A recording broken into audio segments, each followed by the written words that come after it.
स्वतंत्र भारत में अभी संविधान बना ही था, बाबा साहब भीमराव अंबेडकर की भावनाओं के विपरीत जाकर के तत्कालीन कांग्रेस सरकार ने धारा 370 को देश के संविधान में जबरन डालने का काम किया था। और 1975 को कौन नहीं जानता है, संविधान का गला घोंटने का काम इमरजेंसी के माध्यम से कांग्रेस ने ही किया। संविधान का सर्वाधिक मखौल कांग्रेस ने और उसके इंडी गठबंधन से जुड़े हुए लोग, चाहे वह समाजवादी पार्टी हो, चाहे वह टीएमसी हो, चाहे वह आरजेडी हो, चाहे वह आम आदमी पार्टी हो, इन्हीं लोगों ने उड़ाया है कि देश बाबा साहब भीमराव अंबेडकर के द्वारा बनाए गए संविधान से चलेगा। ये देश पर्सनल कानून से नहीं चलेगा और सरिया कानून से भी नहीं चलेगा। देखिए, इस संविधान का सबसे ज़्यादा मखौल कांग्रेस पार्टी ने और उसके इंडी गठबंधन से जुड़े हुए लोगों ने उड़ाया है और आज भी उड़ा रहे हैं। देश के अंदर स्वतंत्र भारत में अभी संविधान बना ही था, बाबा साहब भीमराव अंबेडकर की भावनाओं के विपरीत जाकर के तत्कालीन कांग्रेस सरकार ने धारा 370 को देश के संविधान में जबरन डालने का काम किया था। देश के अंदर संविधान में जितने संशोधन किए, चाहे अभिव्यक्ति की स्वतंत्रता को कैद करने का कार्य कांग्रेस सरकार के द्वारा पहली सरकार में किया गया था। और 1975 को कौन नहीं जानता है, संविधान का गला घोंटने का काम इमरजेंसी के माध्यम से कांग्रेस ने ही किया। अन्य अवसरों पर भी कांग्रेस ने कार्य किए। बाबा साहब भीमराव अंबेडकर बार बार इस बात को कहते थे कि धर्म के आधार पर आरक्षण नहीं हो सकता, संविधान सभा में भी और उसके बाद भी उन्होंने इसका विरोध किया। लेकिन कांग्रेस ने लगातार ये प्रयास किया कि एससी एसटी और ओबीसी को मिलने वाले आरक्षण में से सेंध लगा करके इसमें से कुछ लाभ, कुछ हिस्सा काट करके अल्पसंख्यकों को, खासतौर पर मुसलमानों को दे दिया जाए। यूपीए गवर्नमेंट के समय तत्कालीन प्रधानमंत्री डॉक्टर मनमोहन सिंह का एक बयान जग जाहिर है, जिसमें उन्होंने कहा था कि देश के संसाधनों पर पहला अधिकार मुसलमानों का है।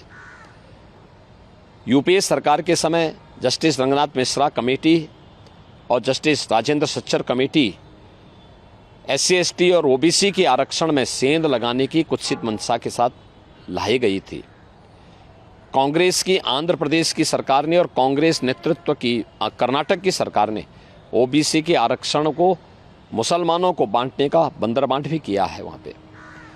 तो संविधान का सर्वाधिक मखौल कांग्रेस ने और उसके इंडी गठबंधन से जुड़े हुए लोग, चाहे वह समाजवादी पार्टी हो, चाहे वह टीएमसी हो, चाहे वह आरजेडी हो, चाहे वह आम आदमी पार्टी हो, इन्हीं लोगों ने उड़ाया है।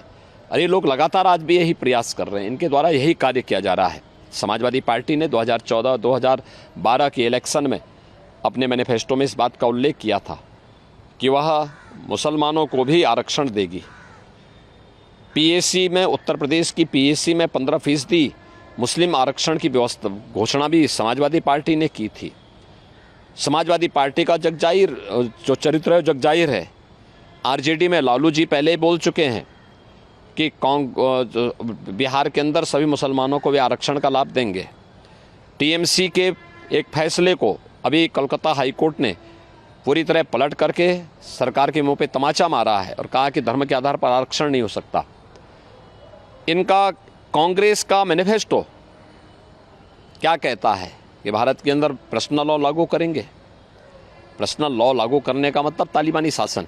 बेटी स्कूल नहीं जा पाएगी, माताएं बहनें मार्केट और ऑफिस नहीं जा पाएंगी, बुर्का पहन करके घर में दबा रहना पड़ेगा। भारतीय जनता पार्टी इस बात को कहती है, मोदी जी के नेतृत्व में किया भी गया है। बेटी बचाओ बेटी पढ़ाओ से लेकर के मातृवंदना योजना से लेकर के नारी शक्ति वंदन अधिनियम, देश की पहली संसद में यह अधिनियम पारित हुआ जो महिलाओं को विधानसभा और संसद में 33% आरक्षण की सुविधा देता है। और बीजेपी की एक घोषणा है कि देश बाबा साहब भीमराव अंबेडकर के द्वारा बनाए गए संविधान से चलेगा। यह देश पर्सनल कानून से नहीं चलेगा और सरिया कानून से भी नहीं चलेगा। कांग्रेस और समाजवादी पार्टी अपनी हार को सुनिश्चित जान करके गुमराह करने का प्रयास कर रहे हैं। इनकी मंशा कभी पूरी नहीं होगी और भारत की जनता बहुत जागरूक है।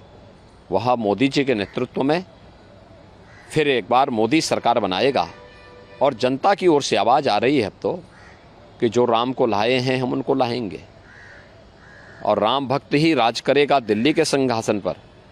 तो स्वाभाविक रूप से परम राम भक्त मोदी जी हैं, परम राष्ट्र भक्त मोदी जी हैं। तो मोदी जी के नेतृत्व में एनडीए और भारतीय जनता पार्टी प्रचंड बहुमत की सरकार बनाएगी और उधर हम लोग जा चुके हैं।